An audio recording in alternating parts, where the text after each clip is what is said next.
Big pass போயிட்டா hit அப்படின்னு உங்களுக்கு அந்த மாதிரி ஏதாவது ஆப்பர்ச்சுனிட்டி கிடைச்சிருக்கா? ஏகப்பட்ட ஆஃபர். அப்படின்னா? என்ன ஆக்சுவலி மலையாளம்ல வந்து ஐ திங்க் 4 சீசன் கன்டினியூஸா கால் பண்ணியிருந்தேன். பிக் பாஸ் லாஸ்ட் சீசன்ல ரொம்ப கால் பண்ணியிருந்தேன். தென் இந்த இந்த time both Tamil and Malayalam call பண்ணியிருந்தேன். பட் பிக் பாஸ்க்கு எனக்கு ஆகாது. போக மாட்டீங்களா? மேபி எனக்கு மைண்ட் சேஞ்ச் வராது. ஆகலாமா? வாய்ப்பே இல்ல. வாய்ப்பு இல்லையா? வாய்ப்பே இல்ல. சீக்கிரம் லோன் கட்டி முடிச்சிடணும். ஓகே. இல்ல I don't think so. Because எனக்கு அது செட் ஆகாது. ம். எனக்கு இப்போ நான் அங்கே போயிட்டு எனக்கு புரியல, லாங்குவேஜ் புரியலன்னு சொன்னா தப்பு இல்லையா? ம். போனோம்னா மலையாளத்துல போனோம். மலையாளத்துல கால் பண்ணியிருக்கேன் எனக்கு. ம். ஆனா எனக்கு அது வராது.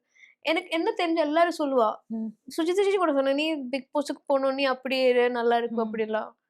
பட் எனக்கு that is not my thing. Okay. இப்ப நான் சொல்றேன்ல, நான் இப்போ இது பண்றேன், அது பண்றேன். My my thing is different. My priority is different. My passion is different.